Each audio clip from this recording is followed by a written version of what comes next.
नमस्ते बच्चों। कल हम आप लोग सिखा रहे थे तद्भव शब्द। आज उसी के आगे लिखिए तद्भव शब्द के आगे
देखिए होमवर्क देख लीजिए, इसी के नीचे आप कलम पढ़ा लेते कि स्त्री का पत्र।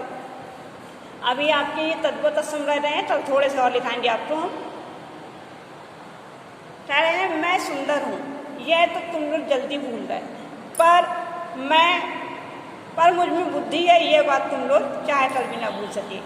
कहते नहीं, सुंदर स्त्री जो होती है उसकी पल भर की ही सुंदरता होती है।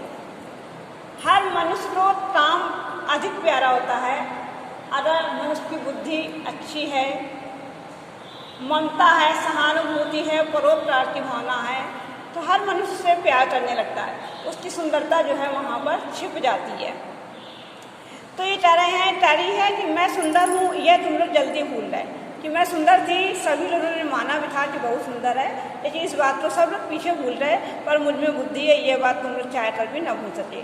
वह बुद्धिमान थी, समझदार थी, इसलिए लोग उसकी तारीफ भी करते थे। माँ कहती थी औरत के लिए तेज दिमाग भी एक बला है। सासू माँ जो थी वह कहती थी, उसको टॉर्चर करती थी, यदि औरत का दिमाग तेज है तो वह शायद घर की बातों को मानने के लिए तैयार नहीं होती है। लेकिन मैं क्या करूं, तुम लोगों ने उठते बैठते कहा यह बहुत तेज है। वह समझदार थी, लेकिन घर में उसका जीना सबने हराम कर रखा था। सभी लोग कहते थे कि ये बहू वास्तव में बहुत ही तेज है। क्यों? क्योंकि उनकी जो विचारधाराएं आपस में नहीं मिल रही थी, इसलिए उन्हें एहसास हो रहा था कि बहू बहुत तेज है। लोग बुरा भला कहते हैं, सो कहते रहे, पर मैंने सब माफ़ कर दिया। उसके लिए कुछ कहते भी थे, लेकिन वह चुपचाप उस चीज़ को सहन कर लेती थी और मन में उनके प्रति कोई नफरत नहीं रखती थी। मैं छिप छिप कर कविता लिखती थी, उसे कविता लिखने का शौक था, इसलिए वह थोड़ा जैसा घर के कामों से जो समय बचता था उससे वह कविता लिखने बैठ जाती थी। कविताएं थी तो मामूली, लेकिन उनसे मेरी अपनी आवाज़ थी। छोटी छोटी कविताएं लिखती थी, लेकिन उसे अपने आप में बहुत ही वो कविता श्रेष्ठ महसूस होती थी। वे कविताएं तुम्हारे रीति रिवाजों के बंधनों से आजाद थी। उन कविता में जो सामाजिक परंपरा होती हैं, उन परंपराओं को उसने नहीं लिखा था, बल्कि उसने अपनी भाषा में अपने और विचारों को व्यक्त किया था। उसने मेरी नन्ही बेटी को छीनने की मौत मेरे बहुत पास आई, उसे ले गई पर मुझे छोड़ गई। कुछ समय पश्चात उसकी एक बेटी हुई जो कि ईश्वर को प्यारी हो गई। उसने जन्म लिया और जन्म लेते ही वह ईश्वर को प्यारी हो रही थी और फिर अकेली रह गई। माँ बनने का दर्द मैंने उठाया, पर माँ कहलाने का सुख ना पा सकी। कि जो उसे दर्द हुआ वह उस दर्द को उसने एहसास किया, लेकिन कोई उसे माँ नहीं कर सका। क्यों? क्योंकि उसकी बेटी ईश्वर को प्यारी हो रही थी। इसलिए इस हादसे को भी पार किया उसने, इस दुर्घटना को भी झेल लिया। फिर से